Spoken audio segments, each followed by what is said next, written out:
Hello and welcome to SPM IS Academy. Today we will analyze the Assam Tribune newspaper of 9th May 2020.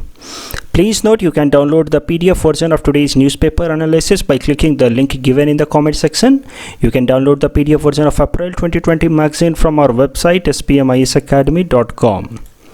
You can also log on to our online portal online.spmisacademy.com to access some of our freely available video lectures, and we request you to join our WhatsApp group through the link given in the description section for more updated study materials. This is the list of the topics that we will cover from today's newspaper. And the first article is taken from editorial segment. It is about looming twin balance sheet problem for Indian economy, and this topic is important from our syllabus paper 4 Indian economy point of view. This article has been written by Mr. Arvind Subramaniam, and he is a former chief economic advisor of government of India.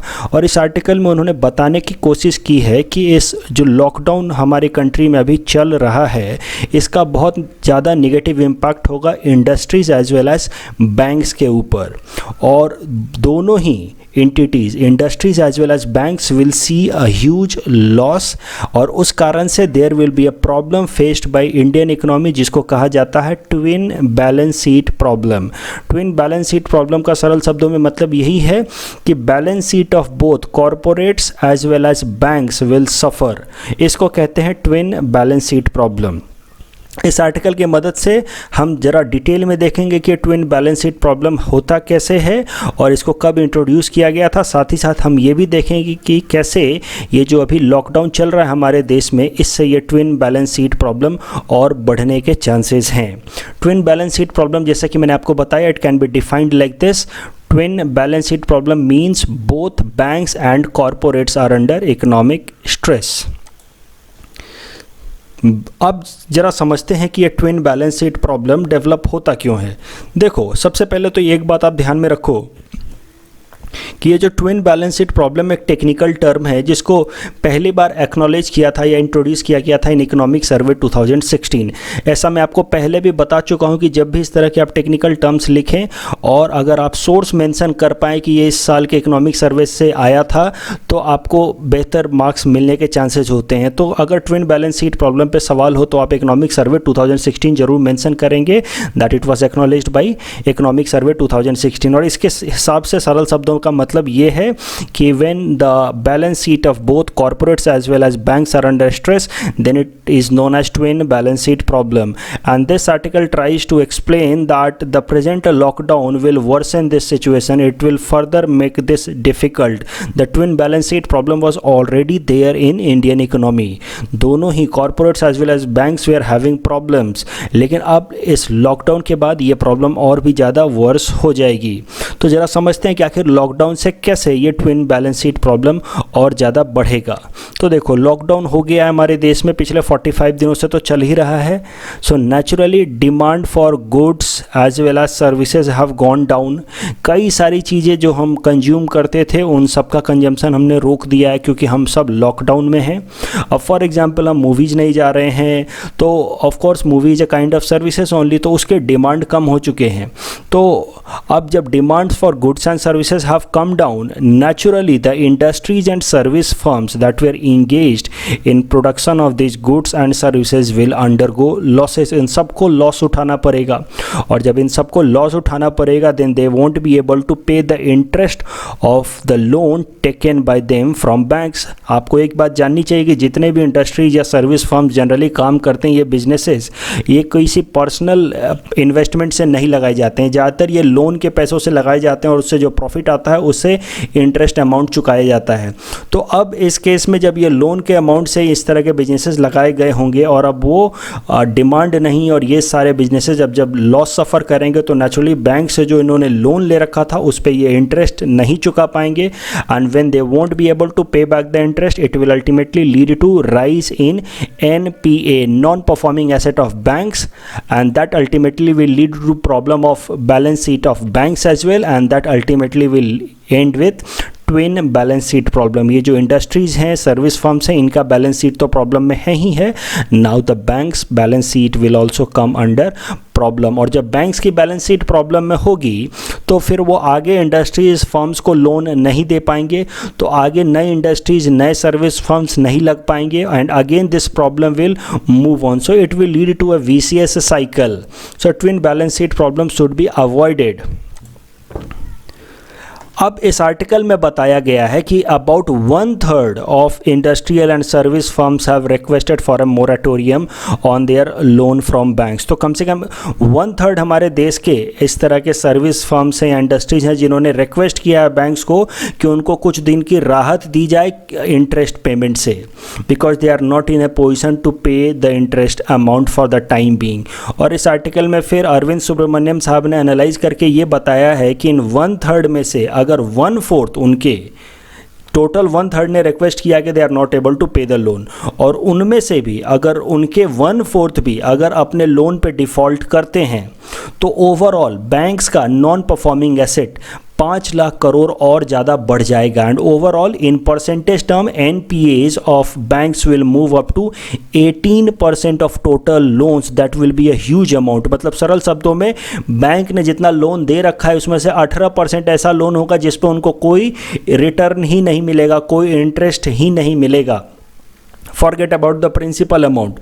तो 18% of non performing asset is a huge amount, और इस कारण से banks will be under huge stress and banks will be on the verge of collapse. और आपको पता है कि banks are considered as life line of any economy. कई बार मैं बता चुका हूँ कि बैंक्स फंड्स को मोबिलाइज करते हैं और उस मोबिलाइजेशन के कारण इकोनॉमी मूव करते रहती है, और अगर बैंक्स कोलैप्स कर गए या बैंक्स बहुत ज़्यादा स्ट्रेस में आ गए then it will be huge setback for entire economy.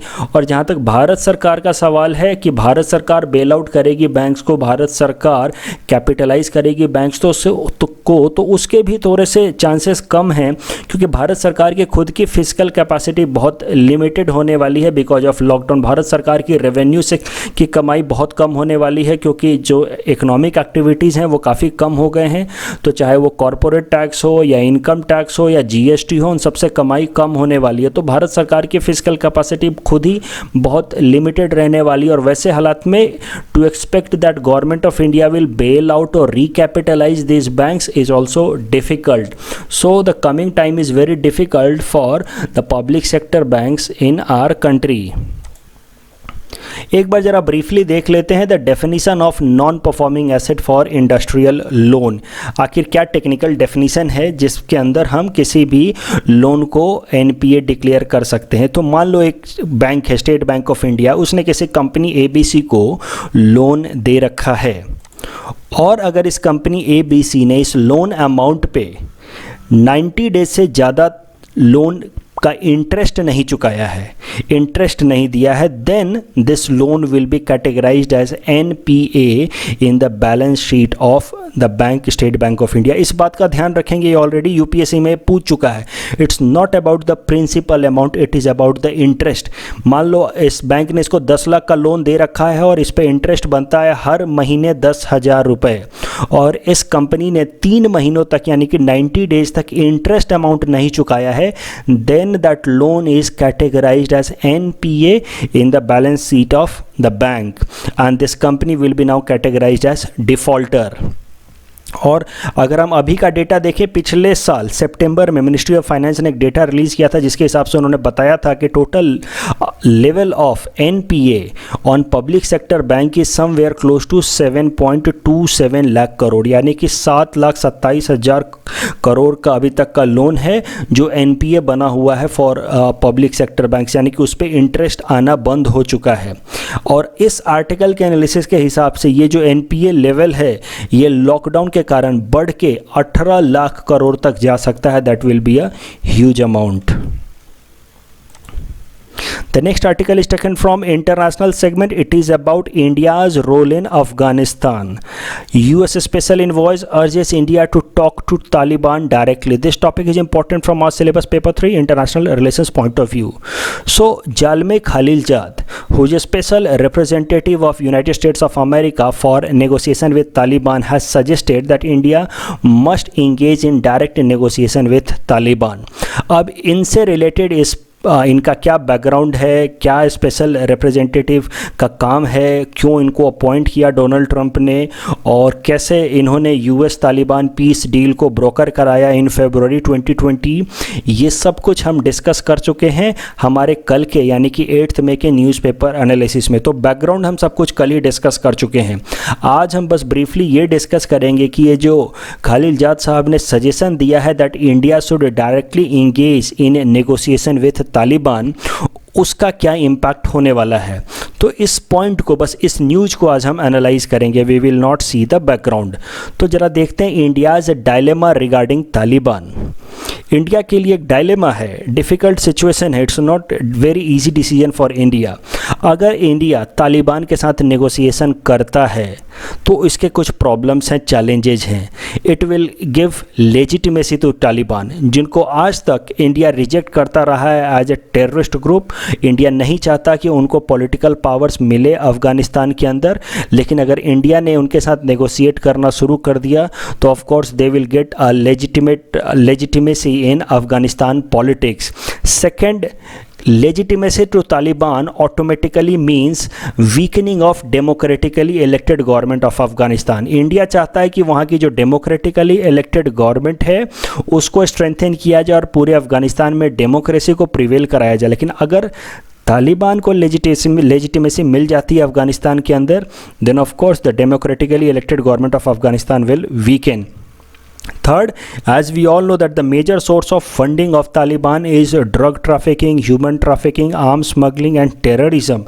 तो एक बार जब तालिबान पावर में आ जाएगा इन Afghanistan, then all such illegal activities will be on the rise that will create more problems for India। लेकिन अगर इंडिया तालिबान के साथ नेगोशिएट नहीं करता है तो उसके भी अपने चैलेंजेज हैं। अगर इंडिया तालिबान के साथ इंगेज नहीं होता है तो उसके भी अपने चैलेंजेज हैं, क्योंकि हम ऑलरेडी देख चुके हैं कि US has been now negotiating with Taliban and first round of deal has been already signed between US and Taliban representatives in February 2020। और ऐसे हालात में अब ये बात तो तय है कि Taliban will get some political powers in Afghanistan, क्योंकि यूएस उसके साथ नेगोशिएट कर रहा है।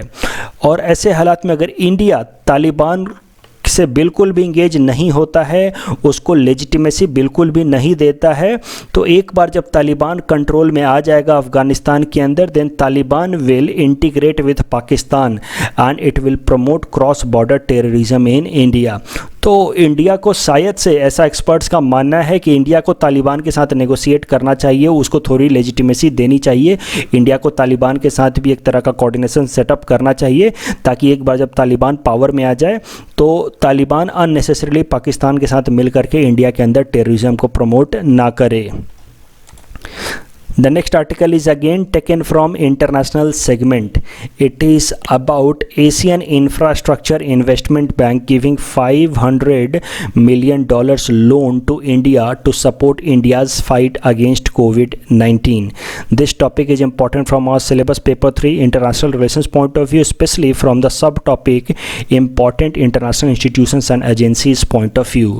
So जरा समझते हैं एशियन इंफ्रास्ट्रक्चर इन्वेस्टमेंट बैंक। जो न्यूज़ है वो तो हमने देख ही लिया। एशियन इंफ्रास्ट्रक्चर इन्वेस्टमेंट बैंक ने $500 मिलियन का लोन इंडिया को ग्रांट किया है ताकि इंडिया कोविड-19 के अगेंस्ट अपने फाइट को कंटिन्यू कर सके।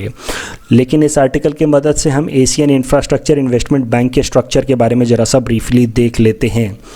It's a multilateral development bank with a mission to improve socio economic outcomes in Asia region. तो इस जो बैंक को सेटअप किया गया है, इसका मेन ऑब्जेक्टिव है कि एशिया रीजन के अंदर सोशल और इकोनॉमिक आउटकम्स को इम्प्रूव किया जाए। लेकिन इसका मतलब ये नहीं कि it will remain only limited to Asia region, it will have focus on other regions as well, but it will have main focus in the Asia reason.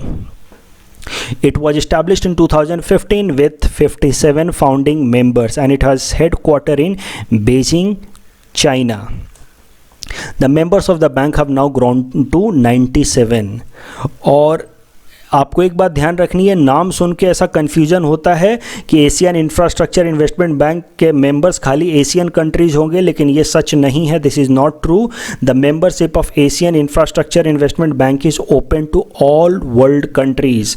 जो भी कंट्रीज़ वर्ल्ड बैंक के मेंबर हैं, Asian development bank के member हैं, वो Asia infrastructure investment bank के भी member हो सकते हैं।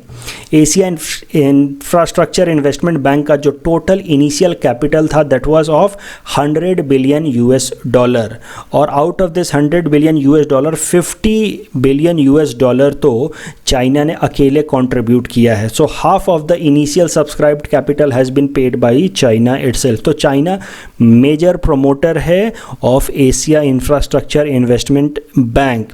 उसके बाद India is the second largest share holder और promoter of Asia Infrastructure Investment Bank with overall contribution of $8.4 billion। China के जो शेयर होल्डिंग्स हैं overall Asia infrastructure investment bank में और जो वोटिंग राइट्स हैं वो हैं 26.61%, जबकि इंडिया दूसरे नंबर पे आता है as far as it's voting right is concern and India's voting share is 7.6%। तीसरे नंबर पे है रशिया विथ 6% एंड चौथे नंबर पे जर्मनी विथ 4.2%। तीसरा या चौथा आपको याद रखने की ज़रूरत नहीं है, बट कम से कम आप पहला और दूसरा that is China and India ज़रूर याद रखेंगे। यहाँ पे हमने रिप्रेजेंट करने की कोशिश की है the member states of Asia infrastructure investment bank. इसमें आपको ध्यान रखना है कि जो ग्रीन कलर से रिप्रेजेंट किया गया है इन सारे मेंबर कंट्रीज को कहा जाता है regional members of Asian infrastructure investment bank. Regional members क्योंकि ये एशिया या ओशियाना रीजन में पड़ते हैं। मैंने आपको बताया कि एशिया इंफ्रास्ट्रक्चर इन्वेस्टमेंट बैंक में दुनिया की कोई भी कंट्री मेंबर हो सकती है, लेकिन स्पेशल फोकस दिया जाएगा, स्पेशल अटेंशन दिया जाएगा एशिया और ओशियाना रीजन को, और इस कारण से इन कंट्रीज़ को रीजनल मेंबर्स कहा जाता है। And overall voting share for regional member country is 75%। तो ये एक एडवांटेज है एशिया इंफ्रास्ट्रक्चर इन्वेस्टमेंट बैंक के अंदर two countries belonging to Asia and Oceania region. इनका ओवरऑल वोटिंग शेयर 75% है together. The next article is taken from national segment. It is about ₹50 crore penalty on LG Polymers. This topic is important from our syllabus paper for disaster management point of view. तो कल भी इससे related हमने एक article cover किया था जहां हमने देखा था कि विशाखापट्टनम के अंदर on Thursday there was leakage, accidental leakage of a styrene gas that led to death of about 11 people and more than 200 people were hospitalized. तो अब इस पे नेशनल ग्रीन ट्रिब्यूनल ने फैसला लेते हुए कहा है कि इस कंपनी जिसका नाम है LG पॉलीमर्स उस पर 50 करोड़ का फ़ाइन लगाया जाए और इस फाइन के पैसे का इस्तेमाल किया जाए टू कंपनसेट द विक्टिम्स। इस बात को, इस आर्टिकल को मैंने इसलिए कवर किया है, डायरेक्टली हमसे एग्ज़ाम में ये नहीं पूछेगा, बट इसलिए मैंने कवर किया क्योंकि आपको जानना चाहिए कि आखिर किस लॉ के हिसाब से NGT ने ये फ़ाइन अमाउंट इम्पोज किया है ऑन दिस कंपनी। तो एक बार ज़रा NGT के बारे में देख लेते हैं, नेशनल ग्रीन ट्रिब्यूनल के बारे में ज़रा समझ लेते हैं, फिर हम समझेंगे कि आखिर किस कानून के हिसाब से ये फ़ाइन लगाया गया है। National green tribunal is a specialised body. Tribunal आपको पता है कि स्पेशल तरह के एडजुडिकेटरी बॉडीज़ होती हैं जिनको एक कानून के हिसाब से बनाया जाता है। According to a law of parliament और state legislature a tribunal is set up that is a special adjudicatory authority. जैसे कोर्ट्स होते हैं उसी तरह के एडजुडिकेटरी अथॉरिटीज़ ट्रिब्यूनल होते हैं, लेकिन कोर्ट्स को कॉन्स्टिट्यूशनल प्रोविजंस के हिसाब से बनाया गया जबकि ट्रिब्यूनल्स को एक कानून के हिसाब से बनाया जाता है। और इसी तरह का एक कानून जिसका नाम है नेशनल ग्रीन ट्रिब्यूनल एक्ट 2010 उसके हिसाब से नेशनल ग्रीन ट्रिब्यूनल बनाया गया जिसका मेन पर्पस है कि इन्वायरमेंट प्रोटेक्शन एंड कंजर्वेशन से रिलेटेड जो भी केसेस हैं उनका एक्सपीडिशियस तरीके से डिस्पोजल किया जाए। NGT is mandated to make disposal of applications और appeals finally within 6 months of the filing of the same. तो 6 महीने के अंदर NGT को अपने किसी भी केस का फैसला सुना देना होता है। ये प्रोविज़न है according to national green tribunal act of 2010। और NGT के टोटल 5 ऑफिसेज हैं। जो हेड ऑफिस है या प्रिंसिपल प्लेस है that is in New Delhi. उसके अलावा जो 4 रीजनल ऑफिसेज हैं they are in Bhopal, Pune, Kolkata and Chennai. NGT का ओवरऑल एक चेयरमैन होते हैं who is appointed by government in consultation with chief justice of India. Apart from the chairman there are members of NGT who are expert in the field of environment. और NGT के अंदर कम से कम 10 member होने चाहिए, ज़्यादा से ज़्यादा 20 member हो सकते हैं। अब कुछ पावर्स देखते हैं एनजीटी के, नेशनल ग्रीन ट्रिब्यूनल के। The tribunal has jurisdiction over civil cases involving substantial question related to environment. तो इन्वायरमेंट रिलेटेड जो भी सिविल मैटर्स हैं उनको एनजीटी देखेगा, और जो भी क्रिमिनल मैटर्स हैं वो यहाँ पे नहीं लिए जा सकते।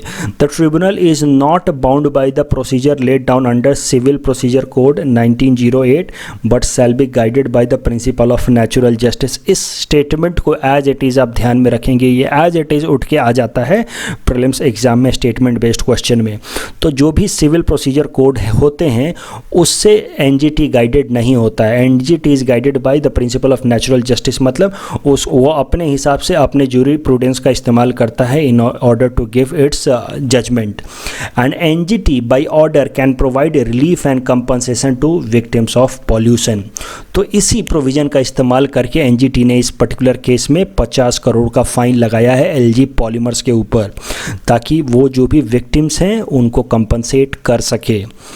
अब कुछ एक कानून देखते हैं, कौन कौन से ऐसे कानून हैं जिसको एडजुडिकेट करता है एनजीटी। इसका सरल शब्दों में मतलब ये है कि कौन कौन से ऐसे कानून हैं जिसके वायलेशन पे एनजीटी में केस किया जा सकता है, और वो हैं the water prevention and control of pollution act 1974, the water prevention and control of pollution cess act 1977, the Forest Conservation Act of 1980, the Air Prevention and Control of Pollution Act 1981, the Environment Protection Act of 1986, Public Liability Insurance Act of 1991 and the Biological Diversity Act of 2002।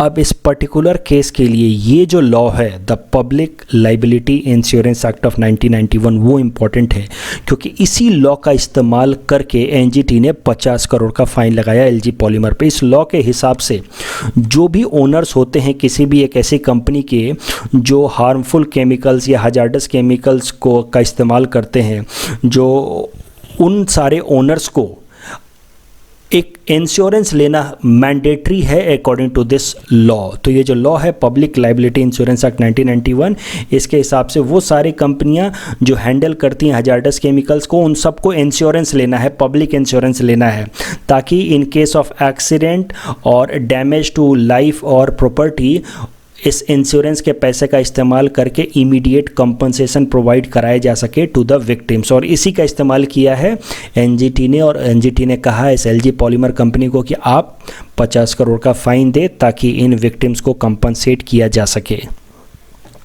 अब आप ये सारे के सारे laws याद मत रखो, but कम से कम इतना याद रखो इस साल के लिए, क्योंकि ये लॉ के हिसाब से एनजीटी ने फाइन लगाया। तो ये लॉ आप जरूर याद रखना, that is adjudicated by NGT, the public liability insurance act of 1991।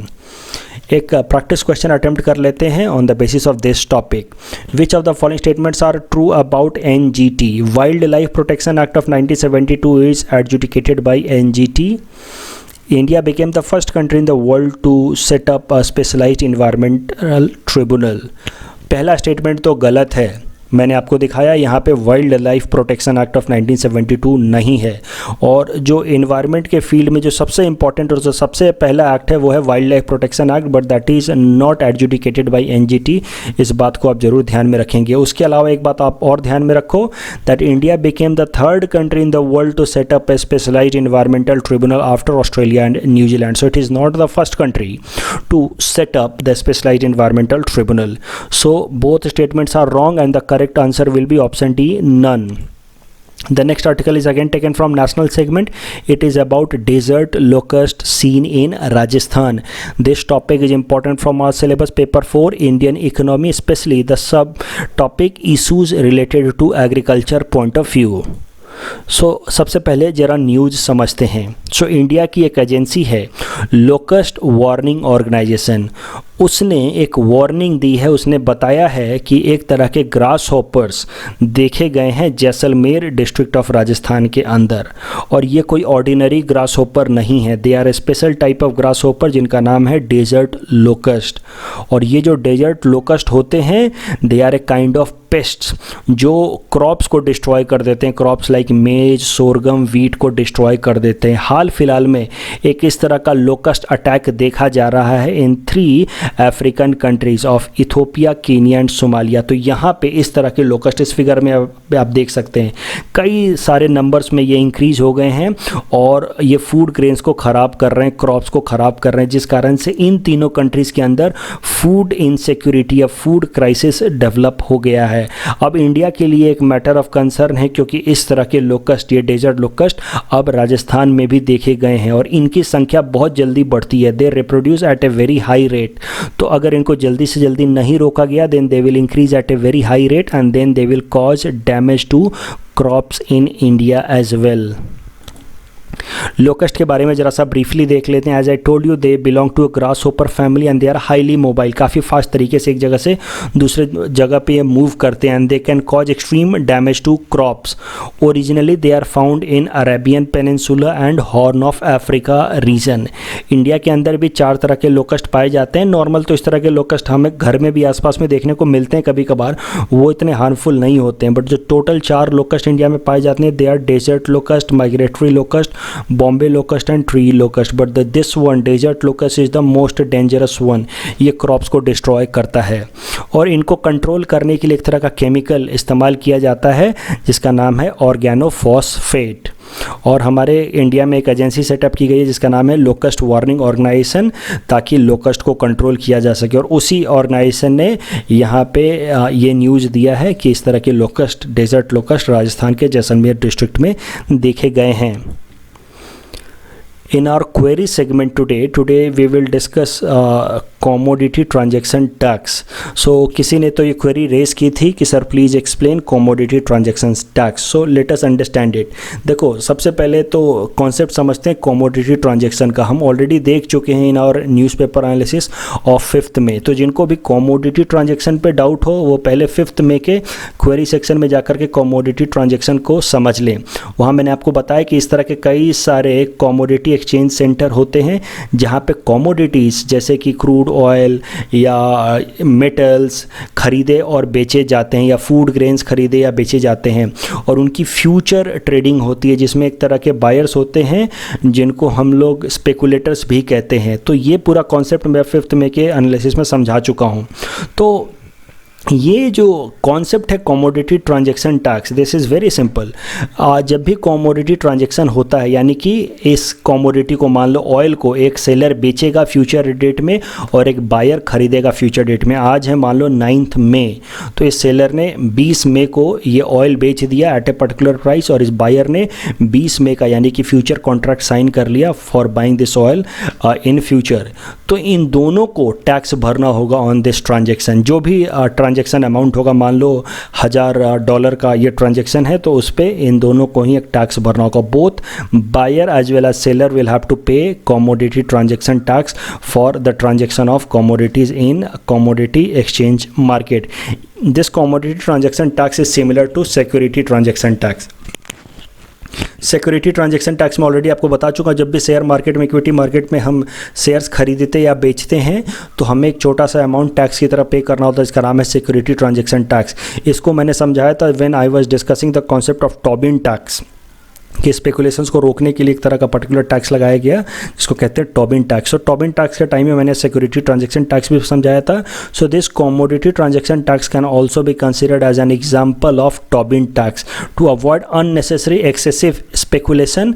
Commodity transaction tax is applied in commodity exchange market. उसके अलावा जो दूसरी क्वेरी रेज की गई थी that was about minimum alternative tax. तो किसी ने पूछा था कि सर ये प्लीज़ बताओ मिनिमम ऑल्टरनेटिव टैक्स क्या होता है। तो लेट अस अंडरस्टैंड दिस।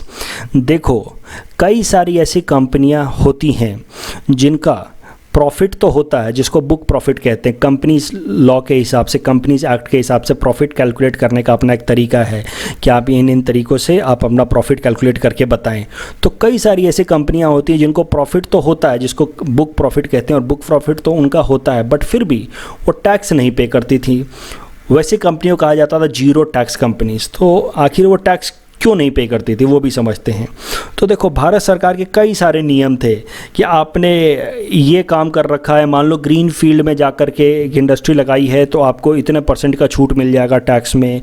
आपने ये काम कर रखा है, अगर आप इतना एक्सपोर्ट कर रहे हैं तो आपको टैक्स में इतना डिडक्शन या छूट मिल जाएगा। तो कई सारे इस तरह के प्रोविजंस होते हैं अंडर टैक्सेशन लॉज, जिसमें कंपनियां अलग अलग छूट इंजॉय करती हैं, अलग अलग एग्जेम्पशंस इंजॉय करती हैं। तो सीए लोगों का काम ही यही होता है। सीए लोगों को कंपनियां हायर इसीलिए करती हैं कि आप हमें बताओ कि कैसे हम अपना टैक्स मिनिमाइज़ कर सकें।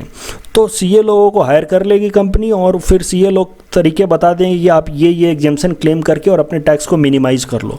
तो इस तरह से कंपनियां काफ़ी फ़ायदा उठाती थी सरकारों के नियमों का। और सरकार के कई सारे नियम है, जैसे कि एग्जेम्पशंस या डिडक्शन से रिलेटेड नियम होते थे, उनका फ़ायदा उठा करके कंपनियां अपना टैक्स बहुत कम कर लेती थी। सो फॉर एग्जाम्पल, एक कंपनी ए है जिसका बुक प्रॉफिट तो हुआ है, अच्छा खासा हुआ है according to companies act, but it will not pay tax, और अगर टैक्स पे भी करेगा तो बहुत ही नॉमिनल अमाउंट पे करेगा। तो इस प्रॉब्लम को अवॉइड करने के लिए भारत सरकार ने एक नया कॉन्सेप्ट इंट्रोड्यूस किया जिसको कहा जाता है मिनिमम ऑल्टरनेटिव टैक्स, क्योंकि इसके कारण भारत सरकार को बहुत ज़्यादा रेवेन्यू लॉस हो रहा था। तो भारत सरकार लेकर के आई concept of minimum alternative tax, जिसके हिसाब से नाम से ही आपको पता चल जाएगा कि आपको किसी भी कंपनी को जो भी उनका बुक प्रॉफिट हुआ है उसका एक सर्टेन % तो टैक्स देना ही देना है। आप कोई भी एग्जेम्पशन या डिडक्शन लगा करके उस % ऑफ टैक्स से नीचे नहीं जा सकते। And minimum alternative tax presently is 15%। तो एग्जांपल की मदद से समझते हैं, मान लो किसी कंपनी ए को प्रॉफिट हुआ 1 करोड़ का, और पहले मिनिमम ऑल्टरनेटिव टैक्स प्रोविजन आने से पहले वो तमाम एग्जेम्पशंस डिडक्शंस दिखा करके 1 करोड़ के प्रॉफिट में के बावजूद भी कुछ भी टैक्स ना भरे, या फिर बहुत नॉमिनल अमाउंट 1 लाख या 2 लाख का टैक्स भर देती थी। लेकिन अब मिनिमम ऑल्टरनेटिव टैक्स प्रोविजन आने के बाद अब 1 करोड़ का प्रॉफिट हुआ है तो आपको मिनिमम तो 15% यानी कि 15 लाख तो टैक्स देना ही है। आप उससे ज़्यादा कोई भी डिडक्शन या एग्जेम्पशन एंजॉय नहीं कर सकते। So this is the meaning of minimum alternative tax. Today we'll cover some prelims related factual informations also that came in the newspaper. So कुछ important factual information से हो सकता है as it is prelims exam में पूछ लिया जाए. For example, the first topic is the UP government according to an ordinance has given a relaxation to industries from most of the labor laws for next 3 years to revive the economy after lockdown. तो हो सकता है कि ये सवाल सीधा सीधा पूछ लिया जाए कि कौन सी ऐसी सरकार है जिसने ऑर्डिनेंस की मदद से बहुत सारे लेबर लॉज में रिलैक्सेशन दे दिया है for revival of economy. Answer is UP government. Iran is going to change its currency from rial to toman. So ये आगे 2 सालों में इस चेंज को किया जाएगा.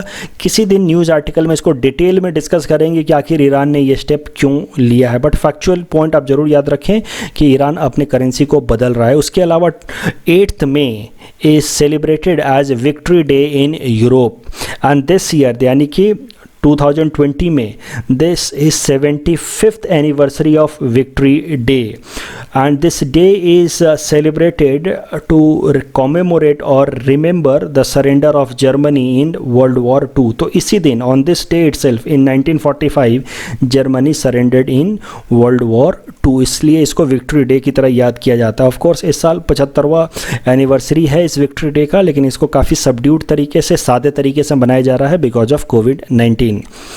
In our segment 400 most probable topics for upcoming UPSC prelims 2020, today we will cover topic number 291 to 295.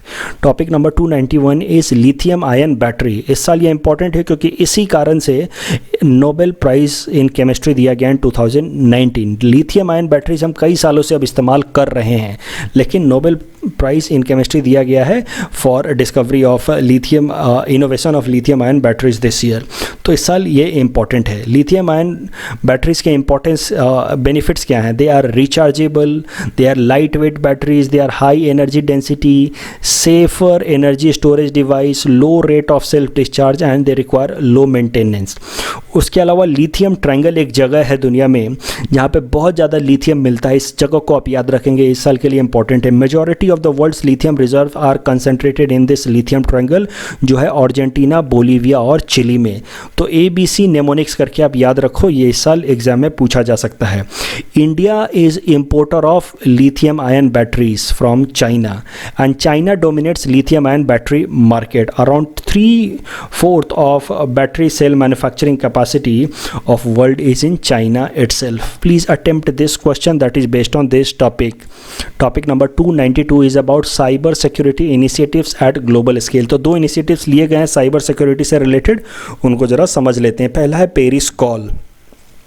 In this Paris call, 51 countries, 130 companies, 90 universities and some NGOs have signed Paris call for trust and security in cyberspace. It is a non-binding declaration initiated by President Macron. Of course, President Macron, President of France, who has called for protection from cyber attacks.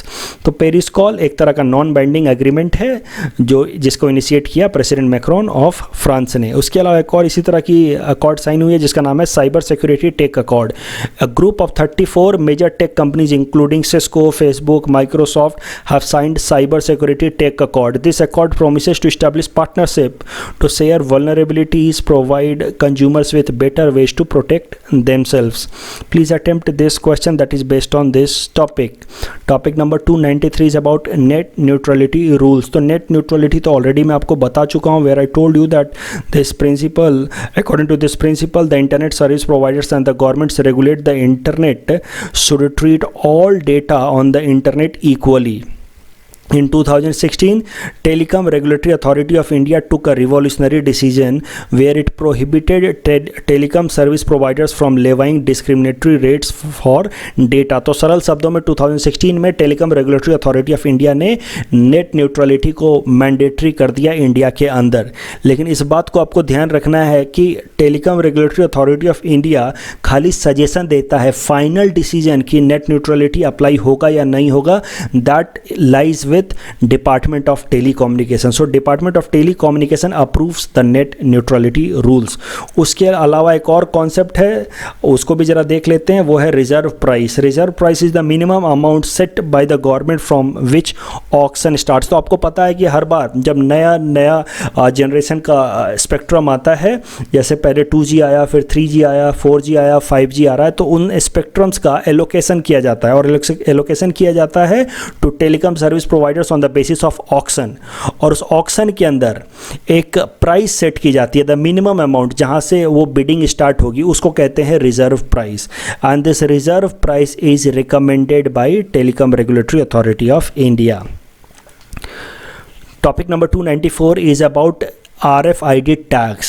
सो ये इस साल के लिए important है क्योंकि आपको पता है कि सारे जो टोल बूथ हैं उस पर RFID टैग्स को अब ला दिया है ministry of roadways and highways ने।